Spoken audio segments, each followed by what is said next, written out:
Good morning, everybody. I know that I've said this a lot lately. I feel like I've actually said it like every lecture, but this is my favorite lecture. Okay, but here's why. So I love teaching about Ronald Reagan because he's, first off, one of the most interesting presidents. Ooh, that's good. On the list of interesting presidents, like controversial presidents, he's got to be one of them. He's got to be. And then there's Jackson, and then there's, he's in my list of top 3 most interesting presidents.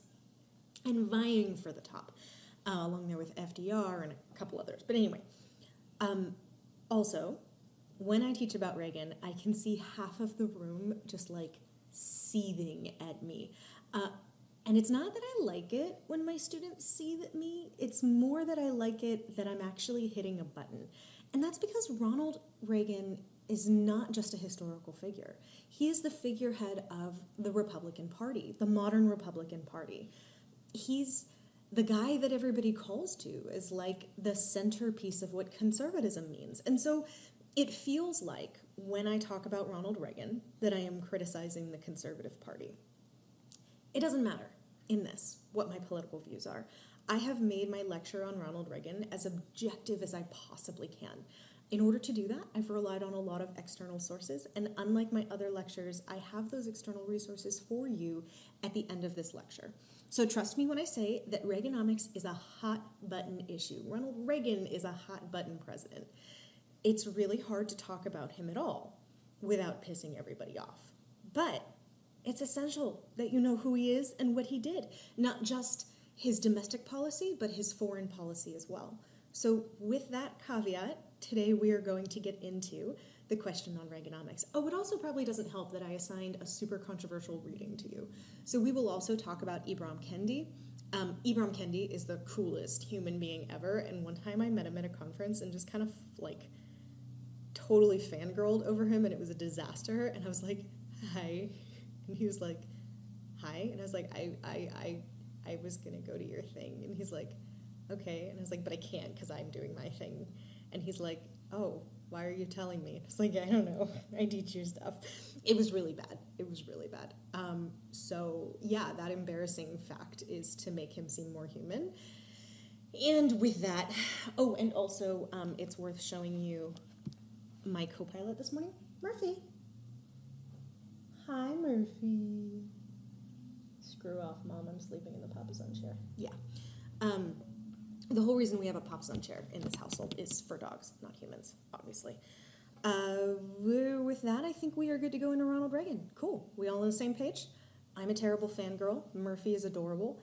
And Ronald Reagan is controversial. Let's get going.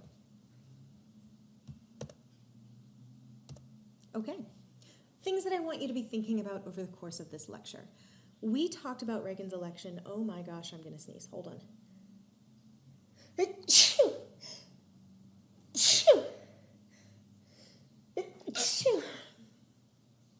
Nope, we're done. Okay. Sorry, pardon me. I'm not dying. That's just allergies. Okay. I feel like I have to justify it every time I sneeze or cough or sniffle or like look the wrong way now. Anyway, I guess that's not what we're talking about. When we talked last time, I called Ronald Reagan's election a revolution. This is something I want you to continue thinking about. Why was it a revolution when Ronald Reagan was elected? What sorts of things continued that understanding of a revolution? I'll talk about that mostly on the first slide, but I want you to keep going back to that because that's where we ended in our discussion of previous presidents. What were the consequences of Reaganomics? Obviously, that means that you need to know what Reaganomics were, but you also need to know the broader consequences of them. I've been giving lectures since 5 a.m., so my throat's a little raw. It's very weird, this non-schedule schedule. What were the consequences of Ronald Reagan's war on drugs? That would be the argument of Ibram Kendi's work. How are conservatives now similar to conservatives in the 1980s? How are they different? It is worth thinking about if Ronald Reagan is like the go-to guy that we think of as the father of the Republican Party. It's worth thinking about what that did. One historian said there are more Reagan advocates after Reagan's death than ever existed during his lifetime, and I think that's also just really interesting. want you to think about broader patterns of conservatism and reflection. What was the role of religion during the Reagan administration? That one is a little bit hidden throughout this lecture, but if you could pull it out, that would be really awesome. What did religion do for people? How did it influence policy? How did it influence? And think more back to that Jerry Falwell piece that I had you read. Okay, let's get started. I'm taking outright coffee breaks. You can deal with it.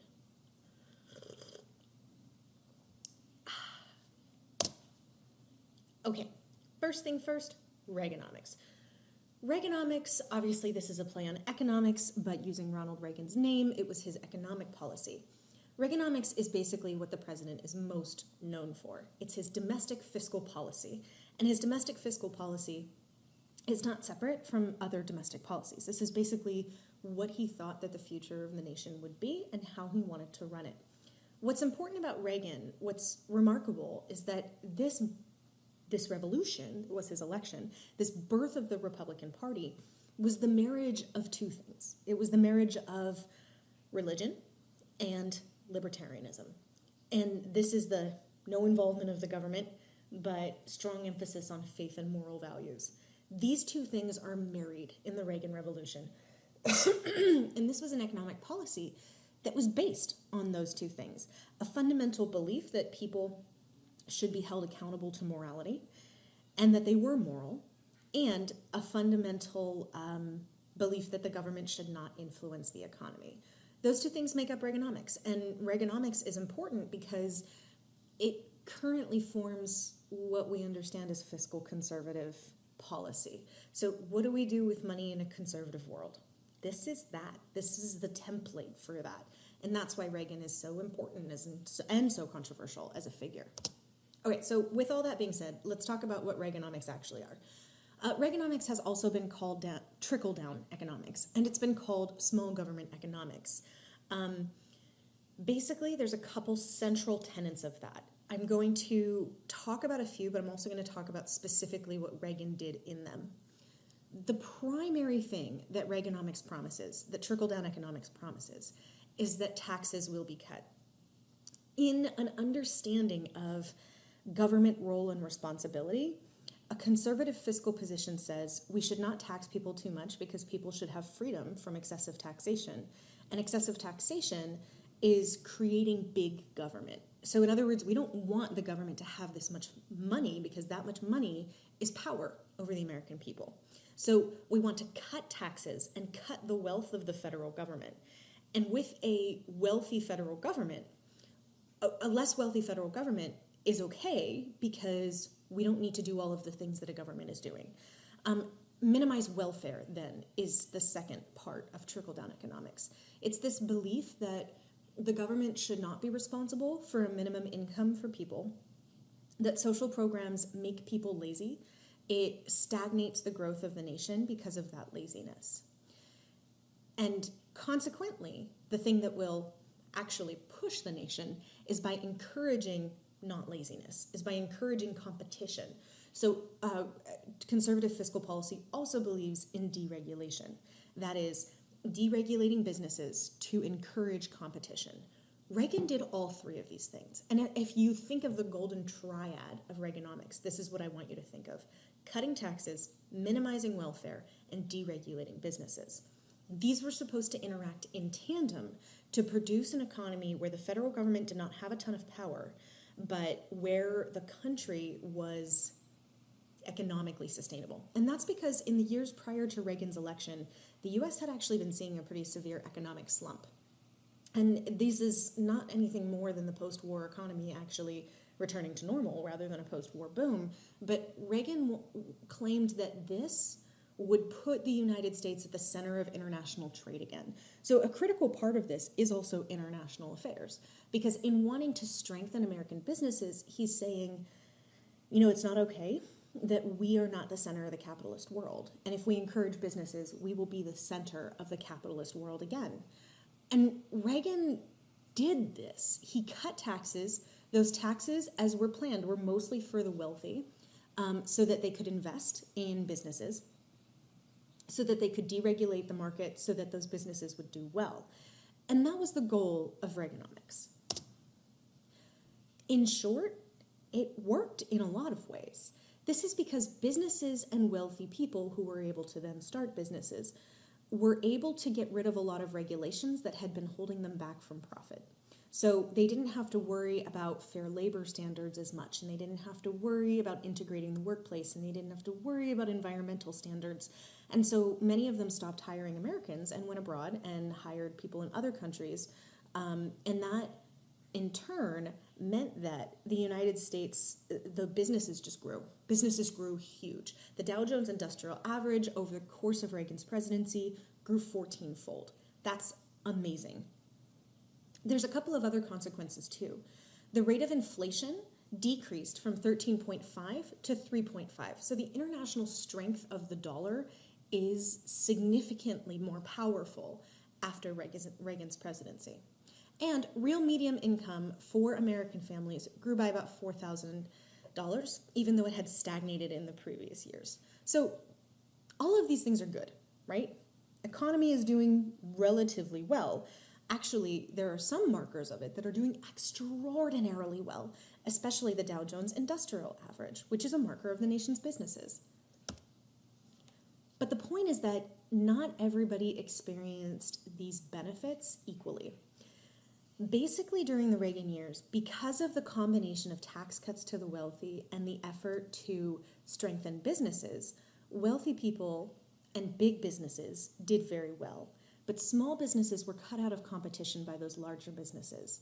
The middle class did not grow nearly as much as the wealthy class. And actually, the people that were hurt by this were poor people who were not the owners but the laborers in those businesses. So some statistics to help support that claim is that by the end of Reagan's presidency, 40% of the nation's wealth was owned by the richest 1% of people. This is called class stratification. It represented the wealth being consolidated among the upper class. This number is even more shocking now, but it's 70%, I'm not actually positive. But you can see prior to Reagan's presidency, that was much more evenly distributed. And starting in Reagan's presidency, you really have a greater gap between the rich and everybody else. Even though the middle class is not part of that rich, they're still doing okay, but mostly the growth stagnated. So while they did do somewhat better in median income, they also had less opportunities for leaving the middle class. There was less class mobility, less class movement, and there were less people on the higher end of that middle class. There was less differentiation within the middle class itself. And poor people lost their incomes by an average of 9.8%. Now, that's a complicated phenomenon. How that happened is complicated, and we will talk about that. It's mostly through the loss of welfare, but not as in welfare was their income and they lost that income, as in welfare helped them get jobs and they lost those jobs. So it is also worth mentioning that African Americans were hit harder by that pre-Reagan recession, so they stood to lose more. I just want to link you in here. Here's the thing about teaching Reagan that cracks me up.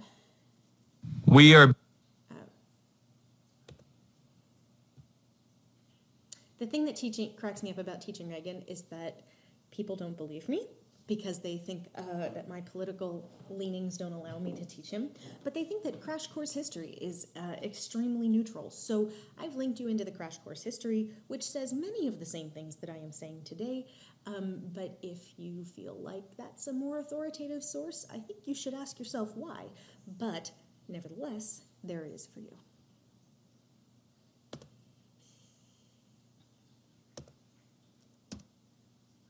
So I do want to talk about some of the consequences of this for race, because if we're talking about race more broadly prior to Reagan, it doesn't make sense to just stop talking about it now. So a couple of things. African Americans were typically not part of the middle class or the upper class. That's certainly not a general rule. There were some in each of those other classes, but you have to think about the legacy of racism, right? We're talking about the things that the GI Bill did to differentiate from people. Basically, African Americans, because of the regulations put in place in the 50s, didn't benefit from the post-war economy in the same way that white people did. So they already suffered more economically, were poorer overall than white people. And when fair hiring practices were cut, it's them that suffers. In fact, one of the statistics that I give you in the bottom here is that you can see in periods of unemployment, white unemployment and black unemployment are just remarkably different. Black unemployment was up as high as 20%. And so when we're talking about people who are made vulnerable by Reagan's policies, there's a very clear racial difference there. Poor people also did not benefit from these tax cuts. The vast majority of tax cuts went to the wealthier classes. And poor people are more often the recipients of welfare, whatever that welfare means exactly. So cutting welfare programs hurt them disproportionately. And it's at this point that I feel like it's important to talk about what welfare actually is. Because when I say welfare, a lot of people think that I assume the government comes to your house and hands you a big wad of money and says, have fun with that, peace out, because you don't have a job and here's your money. And that's not all that welfare is. There are some instances in which welfare is actual money, but they are very, very limited. So the situations in which welfare counts as actual money, and I'm talking about the 1980s here, I'm not talking about today. There are a lot of interesting conversations that I would bring up in class about talking about welfare and the stimulus package that Trump just passed. But we're not there yet, and I don't have you in person. So what I want to talk about instead is what is welfare prior to Reagan? Prior to Reagan, welfare meant a lot of different things. Again, usually it's not just handing out money. There are things like unemployment insurance. Unemployment insurance, which was mostly for GIs and which was widely supported. There are also things like unemployment insurance. Disability insurance is also part of it, right? But there are very few programs that actually give out money. Most things that are welfare are not money. School programs, things like after-school programs, things like free lunch programs, things like free breakfast programs, count as welfare, right? Unemployment insurance, disability insurance, workman's compensation, those things count as welfare. Free or government-sponsored child care programs, so help with paying for child care or child care itself that is state-based. Food stamps, right? Things that you need to keep a family functioning. Fair practices hiring programs, things that ensure that there's racial equality in the workplace, job training, job integration, job placement, educational training. All of these things count as welfare. Welfare's a really broad category, and some of these are run under housing and urban development. Oh yeah, housing. Assistance for housing, that's also welfare, right? So some of these things are run under housing, some of these things are run under a health department, some of these things are run under the Office for Poverty. It's not exactly what it's called. It was under Johnson. Office of Economic Integrity? Okay, well, it's in the Johnson lecture. I forget it. The Office of Economic Opportunity. There we go. Some of these are run through there. So basically, welfare is like a catch-all term to refer to a lot of these things. And most people, am I accurate in saying that? At least a super significant number of people in the United States benefit from one kind of welfare or another at one time. Oh, Medicare and Medicaid, things to help with healthcare. I didn't even mention those, right? Welfare is a large umbrella term that's used to describe, and this is the critical part, the role that the government has, the responsibility that the government has towards people's lives. And the question is, how much responsibility do you think that the government should have towards its citizens? Is counted under the Constitution as will protect its citizens. Does that mean that the government is responsible for making sure that no children go hungry? Johnson would have said yes, right? But Reagan wants to make significant cuts to food stamps. So yes and no, that's complicated. Basically, prior to Reagan's presidency, most people had a general understanding that providing for the common welfare, as is in the Constitution, of the American public meant many of these programs, right? It meant many of these programs to prevent poverty, to help people lift themselves up out of poverty, to help prevent starvation or dying of treatable diseases. And that was the whole basis of Roosevelt. It was the whole basis of Johnson. It was the whole basis of the governmental policy earlier. But Reagan didn't want that. Reagan's whole fiscal policy believed that the government should not be responsible for these things. And I want to emphasize that the public was not necessarily on board with that when Reagan took office. Reagan's presidency, part of what he had to do was convince the public that welfare was a bad thing.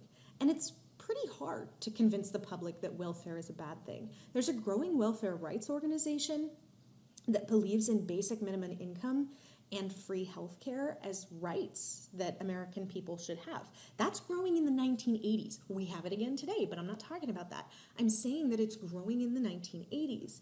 Reagan has to convince people that welfare is bad. And in order to do that, he makes a very big deal of this person that he calls the welfare queen. And the welfare queen is an imagined person that Ronald Reagan actually talked about in a speech in 1976. And he said, she used 80 names, 30 addresses, 15 telephone numbers to collect food stamps, Social Security, veterans benefits, oh yeah, that's part of it, for 4 non-existent deceased veteran husbands, as well as welfare.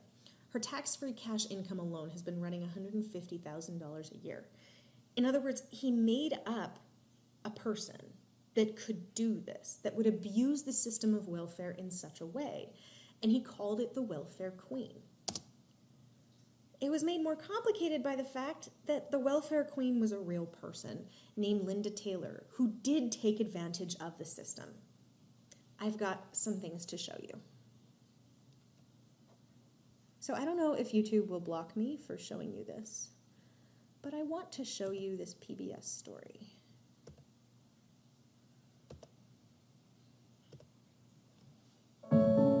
For 50 years, your local PBS station has been a trusted neighbor.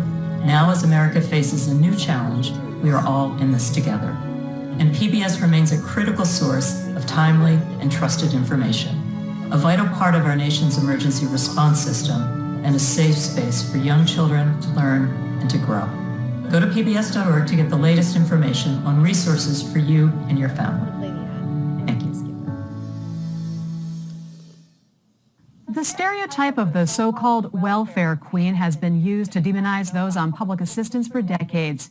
It's a politically potent image depicting an undeserving aid recipient getting rich on the backs of taxpayers.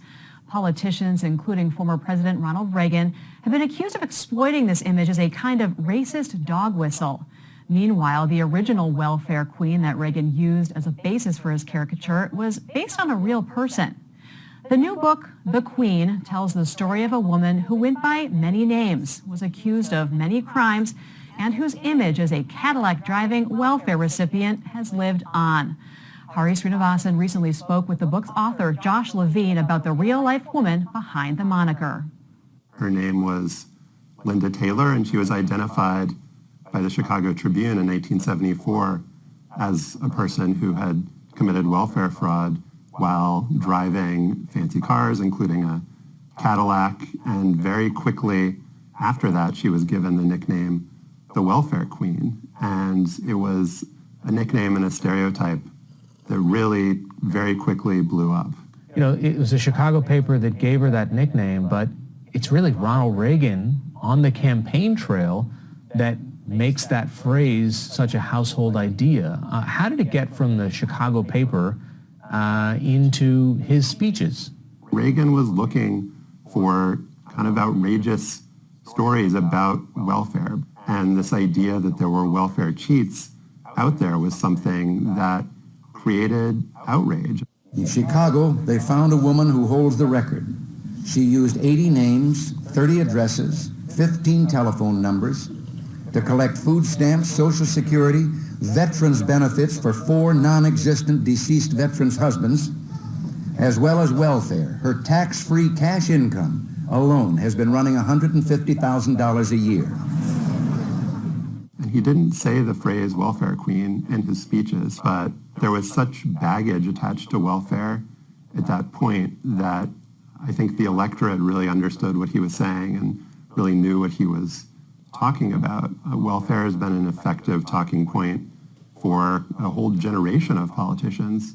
I have a plan to end welfare as we know it, to break the cycle of welfare dependency. When Bill Clinton said he wanted to end welfare as we know it during his 1992 campaign, that was enormously popular with people on both sides of the aisle, and I think is partly responsible for his victory in 1992. And then when welfare reform passed in 1996, welfare went from being an entitlement to being temporary assistance. And if you're below the requisite poverty level, you still don't necessarily get benefits today.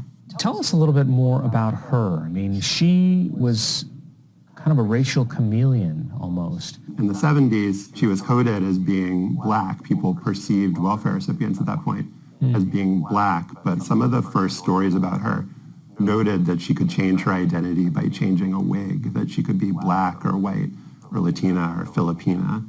And this was seen as just another example of her deviousness. But as I found in my research, her history with race is far more complicated and in many ways sad. She was born in the Deep South and was rejected by her white relatives due to her, mixed race identity. She was somebody who was forced to pass because of the way growing up as a black person in a white family. In the South, it was illegal for her to be black in certain circumstances. It's just a very complicated and fraught history for her. Do you think that this welfare queen idea would have stuck nearly as much if she had presented as a white woman or was just a white woman? I think that she was the right person at the right place at the right time, or depending on your vantage, the wrong person in the wrong place at the wrong time. I think this idea of the welfare queen was something that was so powerful and such a strong message politically. And you can see that in how this, she was arrested for kidnapping in Chicago. She was accused of murder. But all of that information got left out and sanded away. That's not something that Reagan ever mentioned, certainly. No. I mean, that's some of the fascinating stuff around your reporting is that while she's officially arrested for welfare fraud, kidnapping and potential murder charges in her life are some things that we don't hear about. One of the more remarkable things that I found in my research was that she was arrested and indicted for welfare fraud in 1974. When she's out on bail, she is suspected of homicide. A woman that she was living with died of a drug overdose, and there was very strong reason to believe that Taylor had been responsible for it. And yet, she isn't ultimately charged. When the story of her life is told contemporaneously in the news, on television, in speeches by Ronald Reagan and others, that just doesn't get mentioned at all. It's like it never even happened. So what do we know about her today? Does she exist anywhere? Did she die? Does she have family? What I've learned is that she went to prison for welfare fraud in the late 1970s. When she got out, she eventually moved to Florida, and in the 90s, she was hit with federal charges there, ended up incarcerated. She was eventually released, and her family took her back to Illinois, where she died in 2002 in total obscurity and under a different name. Josh, why do this story? Why spend years researching this? What drew you to it? I wasn't aware that there had been a real-life model for the welfare queen myth and stereotype. When I learned about it back in 2012, that Linda Taylor had been really the first person to be given this nickname, and that the image of the fur coats and the Cadillac came from her. I was fascinated both by that fact and the idea that a myth and a stereotype could endure in a person's image, but that person herself could be forgotten and erased, was just so kind of transfixing to me. And I became obsessed with trying to figure out who this person had been and why she had been forgotten. All right. The book is called The Queen. Josh Levine, thanks so much. Thank you. Okay, So thank you for allowing me that time out from the lecture. I think that that's a really fascinating story. Where are we? Oh, really? How does this happen all the time? Does this happen? Okay.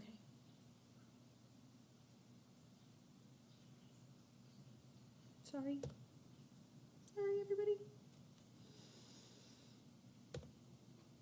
Okay. I think this is a really fascinating story. There's a lot of things to pull apart there. There's her complicated racial identity. There's the fact that she was, like, by all counts, kind of a bad person in a lot of ways, like kidnapped children and stuff, and probably killed people. But there was also the fact that, like, Ronald Reagan used her. Ronald Reagan used her politically because she was very useful then. So I want to think about, why is the image of the welfare queen useful? Sorry about the order of the slides here. It's useful because it allows people to get rid of welfare without feeling guilty. It's useful because it allows people to say, you know what, poor people are undeserving. We really shouldn't be spending this funds on them. And it's useful because it allows poor white people to say, well, I'm not that. Certainly they're not deserving. It allows you to differentiate between the deserving and the undeserving poor. And it did that along lines of race. That's why this idea was important. And it's why it had such sticking power, right? When we talk about the welfare queen, what's fascinating that the historian here pointed out, Levine, is that the image of her lasted so much longer than her. The welfare queen is something that we still talk about, but it's not her. So I really want to mention then the question arises, is there welfare fraud? Well, it's hard to figure that out. Certainly, Linda Taylor was not a very good person and did commit welfare fraud. But welfare fraud is generally understood to be a pretty small component of welfare. One government estimate says that about 10% of welfare in the 1980s was fraudulent. All businesses suffer about a 5% profit loss due to functioning costs, all businesses of that size. So that's considered fairly normal. So that still does leave for a significant amount of fraud. However, it's really hard to pin down welfare fraud because it's hard to decide if someone is deserving or undeserving. And it's hard to know on what basis to make those claims. Also, there's a couple of misconceptions about what that fraud is that are important. Food stamps are usually the site of fraud. It's not usually about veterans' benefits because it's pretty hard to fake a veteran husband. Although Linda Taylor managed, that was pretty high crime for fraud, right? Most often it's food stamps. Food stamps are hard to trace. So it was much more often food stamps that were the site of minor fraud. And we're talking minor fraud here. We're not talking Cadillac driving people. We're talking people that are barely trying to get by, and this is a way to do it. Since the 1980s, welfare fraud has dropped to about 3%. That's the latest estimate. By far, welfare fraud is committed by a few individuals rather than the majority of people that actually received it. And it's worth noting that it's kind of the cost of making sure that this service is available. What are you going to do to fix welfare fraud? You end up spending more money and being more regulatory than welfare is in the first place. And that ended up being a pretty serious problem during the Reagan administration. Reagan, nonetheless, cut government funding extraordinarily. For instance, food stamps went from $12.5 million in 1980 to $1.8 million in 1981. He also decreased the number of students eligible for free lunches and decreased a lot of the other forms of welfare that I have already talked about. That aid would come back. Now, again, like the historian was mentioning, and this is what's interesting, that aid would come back when Democrats got into office, but it would never come back in the same way. Prior to Reagan, people were starting to say things like a universal basic income is a right of Americans, universal child care and universal health care and universal education. These are rights of Americans. That was something people were saying in the 1970s. But by the time that Bill Clinton got in office, the best welfare could do would be to say, this is a stopgap for some people, and even then it's not really a big one.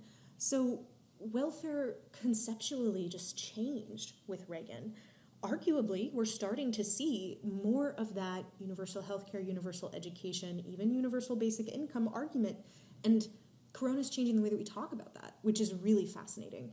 But basically, our conversation after Reagan simply looked different.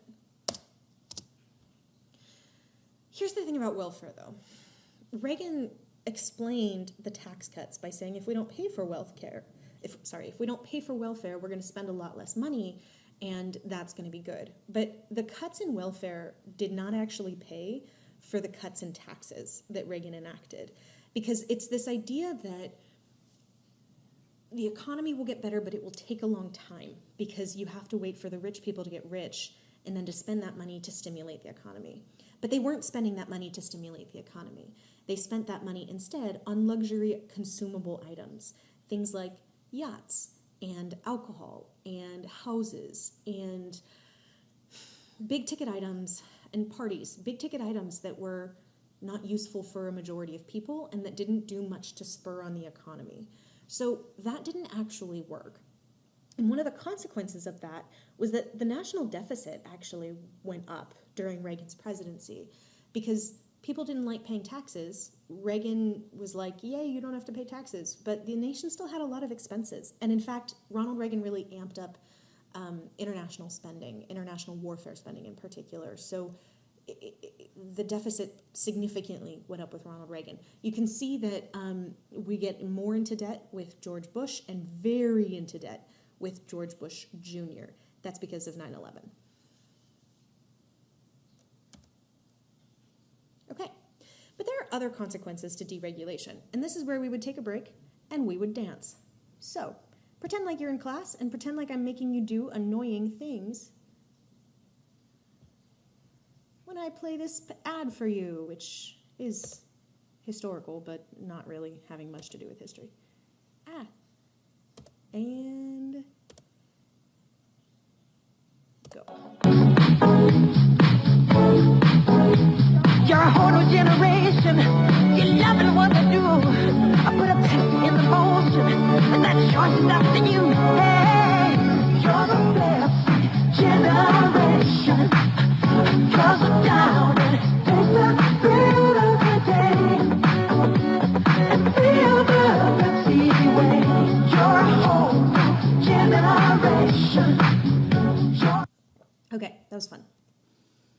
What's the gist of that article or that commercial? Drink Pepsi. And Andrew Jackson, oh my God, different Jackson. Christ, historian, get your shit together.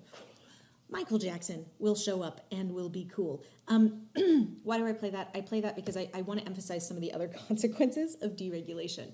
One of the consequences of deregulation that I study, that I think is really interesting, is the growth of big soda. Because we're talking about less consumer protection, less awareness of how much sugar is in things, more monopolistic practices. This is when finally you see, I know that you don't believe this being in Texas, but you see the death of Dr. Pepper.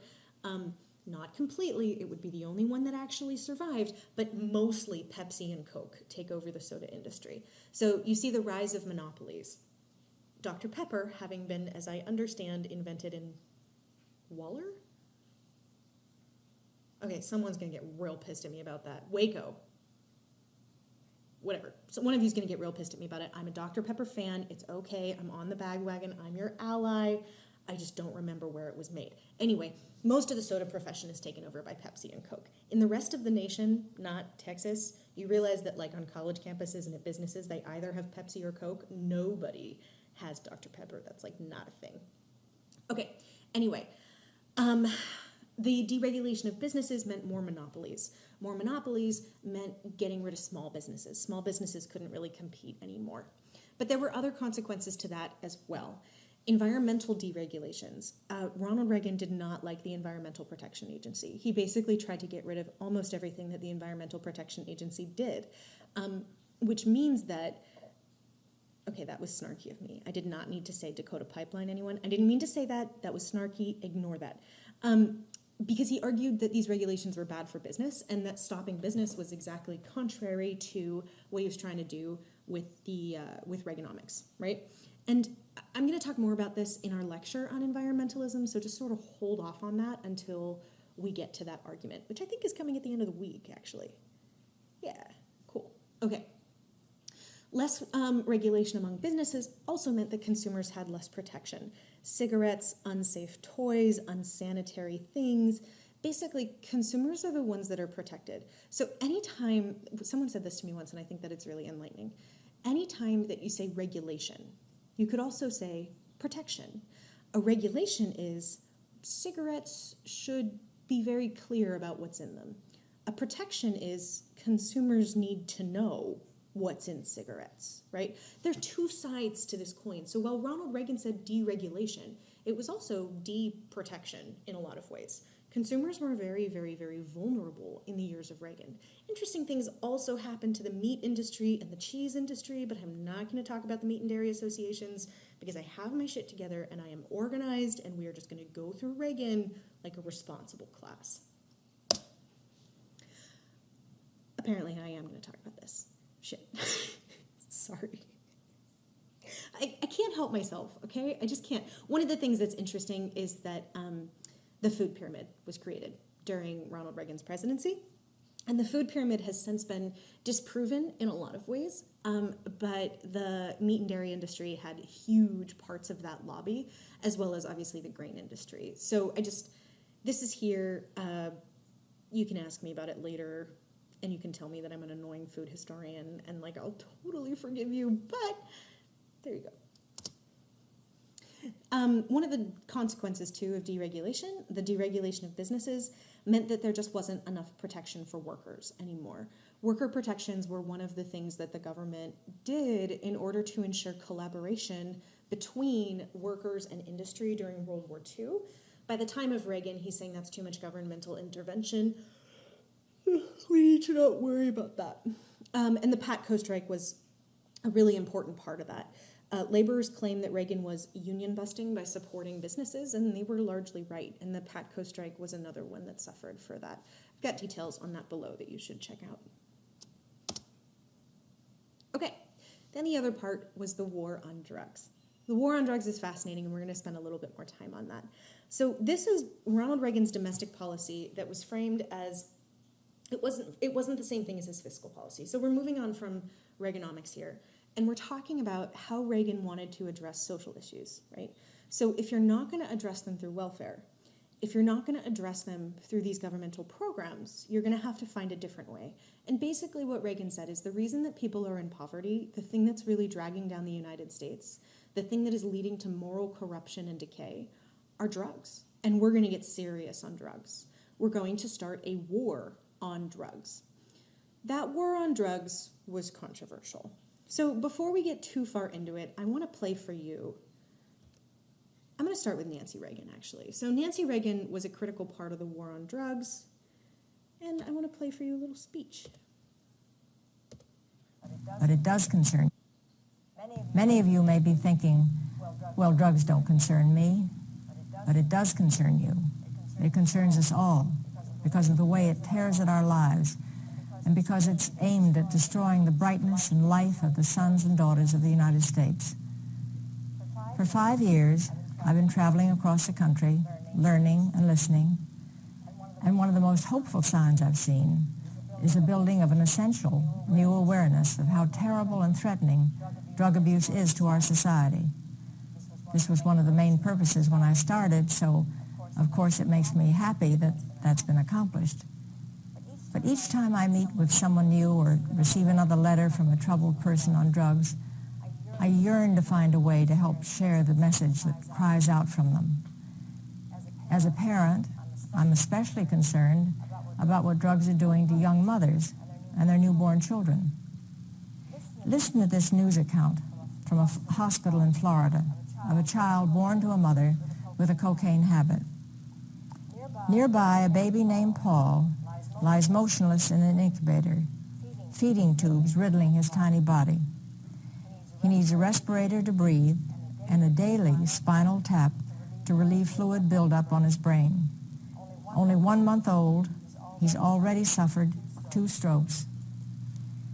Now you can see why drug abuse concerns every one of us, all the American family. Drugs steal away so much. They take and take until finally, every time a drug goes into a child, something else is forced out, like love and hope and trust and confidence. Drugs take away the dream from every child's heart and replace it with a nightmare. And it's time we in America stand up and replace those dreams. Each of us has to put our principles and consciences on the line, whether in social settings or in the workplace, to set forth solid standards and stick to them. There's no moral middle ground. Indifference is not an option. We want you to help us create an outspoken intolerance for drug use. For the sake of our children, I implore each of you to be unyielding and inflexible in your opposition to drugs. Our young people are helping us lead the way. Not long ago in Oakland, California, I was asked by a group of children what to do if they were offered drugs. And I answered, just say no. Soon after that, those children in Oakland formed a Just Say No club. And now, there are over 10,000 such clubs all over the country. Well, their participation and their courage in saying no needs our encouragement. Okay, I'll stop Nancy Reagan there. I want to emphasize for you the way that, what does Nancy Reagan not say? I guess that's the question that I have. And what Nancy Reagan said is, it's basically very simple. No drugs, anywhere. Shame on people that use drugs. Just say no to drugs. But there's no conversation here about, think about Malcolm X and the role that drugs played in his life. Think about the ways that drugs were his ticket out of the ghetto, right? Think about the ways that addiction is passed on generation to generation. Think about the way that addiction is a coping mechanism. What she tells people to do when they're forced with the decision of whether or not to do drugs is not to set up rehab centers. It's not to help people that are addicted. It's just say no. That's the easiest thing, right? So there's no understanding of the structure of drugs. And this is particularly true in the police force.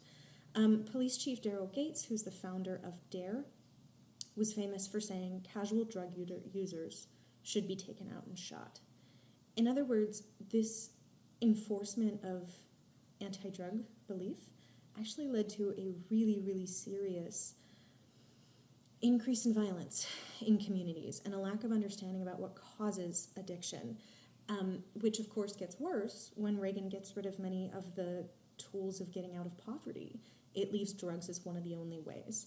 So one person who's explained this better than I possibly can is an excellent historian by the name of Ibram Kendi. And Kendi wrote a fascinating article called How Ronald Reagan's Drug War Fueled Americans' Addiction to Racist Ideas. And basically the argument in this piece is that the war on drugs was racist. And I want you to understand why. Because Ronald Reagan would never have said that. Nancy Reagan would never have said that. They would have said, I want to stop drug use, and therefore I actually love black people in America, right? I want to stop drug use, and therefore I'm actually a proponent of racial equality. But the way that it was implemented, and certainly drug use is disproportionately hurting black communities more than white communities. It's something that Martin Luther King Jr. talked about, right? But that's a consequence of poverty, not moral corruption. And they actually exacerbate the poverty rather than helping it. And in that sense, it was a very racist war. It seems like drugs are as neutral as it can get. But part of the reason that I want you to understand this is because I need you to understand how something seemingly neutral, like a war on drugs, targets people disproportionately. And this very excellent article talks about disproportionate sentencing, talks about disproportionate police behavior, and I want you to read it very carefully because I think it's worth that read. Okay. Things that I would have asked you if we had looked at this in class. How is Ronald Reagan's policy implemented? How is it received? Was it inherently or coincidentally racist? How so or how not? What drugs are referenced, and do you know what they are? Most importantly, I want to bring up to you the difference between crack cocaine and cocaine. Crack cocaine is a derivative of it that is a lot cheaper. Cocaine is very expensive, and there were disproportionate penalties on crack cocaine. So that's something I also want you to know. What does Kendi mean by saying that America is addicted to racist ideas, and are we still? And do you think that there are lingering effects to the war on drugs? I, of course, would make the argument that there are very strong effects that linger based on the war on drugs. But I do think that our conversation on drugs nationally is getting better. Please forgive me. One of the reasons why it's getting better, one of the things that has complicated our discussion of drugs, is that the opiate addiction is actually primarily a white addiction. Meth and then later opiates. Meth targeted poor white communities, and then opiates actually targets wealthy white communities. And with the realization of this, our focus on addiction and feeling bad for addicts has actually changed significantly. That's a broader story, and I'm happy to talk more about that if you'd like. But we need to move on for this lecture, and I want to talk about Ronald Reagan as a Cold Warrior. So Ronald Reagan was like many presidents in that he said, the Soviet Union is evil, we need to stop the spread of communism. And he basically called this the Reagan Doctrine. It's not new. The Reagan Doctrine is a re-upped Marshall Doctrine, this idea that the United States should support people who are fighting communism. And people thought that he was very successful in this, right? It came up in a couple of places that Reagan needed to act as a Cold Warrior. So I am not well enough equipped and do not have enough time to give you a full history of the places in the world in which this became an issue. But there are a couple of particular places that are important in Reagan's presidency that I do want to mention. In 1980, when Reagan is elected, there's ongoing negotiations between the United States and Iran. The relationship is bad. It's very bad. Remember, if you can, that the US had a Shah in charge that was friendly to them. That Shah was deposed, but Carter allowed the Shah to get medical treatment in the United States, which pissed off the new regime in Iran. So they bombarded the embassy. So that required years of negotiations. It's one of the reasons that nobody liked Jimmy Carter. And Iran waited to actually exchange the hostages until like literally hours after Ronald Reagan accepted the presidency. So there's some conspiracy theories about that. The point is, though, Ronald Reagan was seen as the dude that fixed that crisis, even though he really wasn't, like even though those negotiations happened before he was in office. So bad relationship with Iran, who is now under control of a government that is friendly to the Soviet Union. Keep that in mind. Iraq, on the other hand, is not happy with Iran. The United States hadn't acknowledged Iraq for a while because they were a Soviet-friendly government. However, Iraq and Iran get into a war, and the United States really doesn't like Iran. Kind of the enemy of my enemy is the friend kind of thing.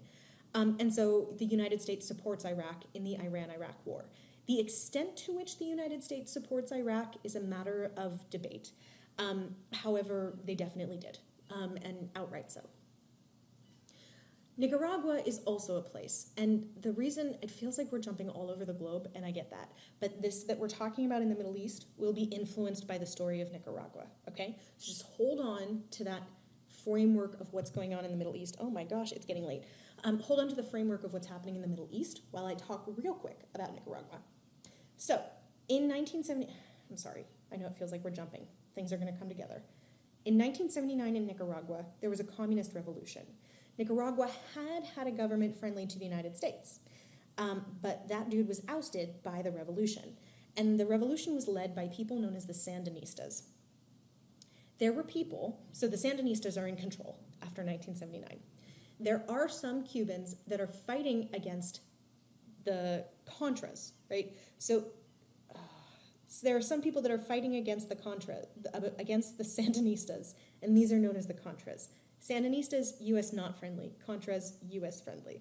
And the United States supported them, despite the fact that the Contras were pretty much terrorists that led blatant human rights violations. So this is about the United States supporting a revolution like Reagan said in the Reagan Doctrine. However, it became controversial because the United States hadn't actually declared war against the Sandinistas, and Congress was like, well, in this case, giving aid is kind of like engaging in warfare, and the Constitution says you're not supposed to engage in warfare without consulting us. So Congress was like, hey, you got to be really careful about how you do this. And so a series of legislations passed between 1982 and 1984 said that the president could not fund the Contras without approval from Congress. In other words, it said, if you are going to engage in a war of aid, you have to consult us. And this was made official in 1989 after it was discovered that Reagan had taken some liberties with his office. That becomes known as the Iran-Contra affair. So I've got two videos for you here. One of them is slightly serious. This is helping you understand the Iran-Contra crisis, and it's a significantly more in-depth analysis. This one, however, is shockingly accurate for being a cartoon from American Dad that is making a joke about the money that doesn't exist that belonged to Oliver North. So, with no further ado, we will watch the cartoon. In the 80s there was Cold War drama. We fought the commies inside Nicaragua. Our friends were the Contras. Freedom was their mantra, so we sent them lots of money for guns and landmines. But Congress stopped the Contra money flow just cause they moved a teeny bit of blow. But then a hero came forth. His name was Oliver North. He and Reagan went around the sissy Congress. Okay, what are they talking about? Well, Reagan was finding another way to get money to the Contras without actually giving money to the Contras. One of the ways that he could do this was he could say, I'm just saying, as a private citizen, I'm giving money to the Contras, and you other private citizens should also give money to the Contras, but even that wasn't enough for him. So he also worked with Oliver North to Ollie North. You see, North secretly sold missiles to a harmless country called Iran that would always be a grateful ally. That's obviously a joke, right? So Iran and Iraq, we are supporting Iraq in the Iran and Iraq war. But the United States sells weapons to Iran secretly. They take the money and they give it to the Contras. Then he gave the profits to the Contras. Genius! But the sales were uncovered by the press. Reagan and North began to stress. Cause what they did was technically high treason. But it was totally justified. Okay, I'm going to stop it there. You can watch the end of the film. But, yeah, technically, when you sell arms to your enemy, you can commit treason because you're not following Congress and you're breaking codes of warfare. So it's like outrageous, right? Like absolutely outrageous what Reagan did, and people were ridiculously upset. There was a trial, but essentially in the trial, Reagan said, I knew nothing about this. And Congress was like, really, dude, really? And he's like, no, I knew nothing about what Ollie North was doing. And Ollie North was like, fine, he knew nothing. And it is hugely debated. It's generally accepted that that's not true. But there wasn't enough proof against Reagan to show that that could be the case. But Reagan was the guy that was like, this is in 1989, right? So this is the last part of his presidency. Reagan was supposed to be the guy that everybody trusted. This was a huge blow. So in other news, this is actually before the Iran-Contra affair, so apologies. But Reagan was actually softer on communism than a lot of people wanted him to be, partially because of his alliance with Iraq, but also because he actually set up pretty good relationships with Mikhail Gorbachev, who was the new leader of the Soviet Union. He came to power by 1985, and he very much so wanted to see the Soviet Union go through internal reforms and to reach out. So they both supported a policy of disarmament. I really went backwards here. I will move these slides around. In 1984, though, it's worth showing how popular Reagan is. This is Reagan's election in 1984, which is shocking, like absolutely shocking, the amount of support for him. By 1989, his approval ratings are not so high, because by 1989, especially after the Iran-Contra affair breaks out, people really understand that there's more complications to that presidency and that he really isn't to be trusted. But the point is that by the time that people thought that about Reagan, by the time that the Iran-Contra affair came out, the presidency had changed. The Republican Party had changed. It would become extraordinarily clear that you would never again have a country that believed in social welfare, in governmental welfare, as much as they had in the 1930s, as much as they had in the 1940s. That signified the end of that era. Arguably, we're coming back into it, but I suppose that's a conversation that we'll need to have. I hope you guys enjoyed this. Just in case, I've provided you with a series of resources. It is fascinating to me that when people hear me lecture about Ronald Reagan, they decide that I'm a total nut who has never had any experience in history and must absolutely not know what I'm talking about. I challenge you to ask yourself why that's the case. But I also want to give you lots of resources and show you where my stuff comes from. It comes from, books of historians that are published. Okay, that's what I've got for you guys today. You are awesome, and I will talk to you later. Stay safe, stay healthy.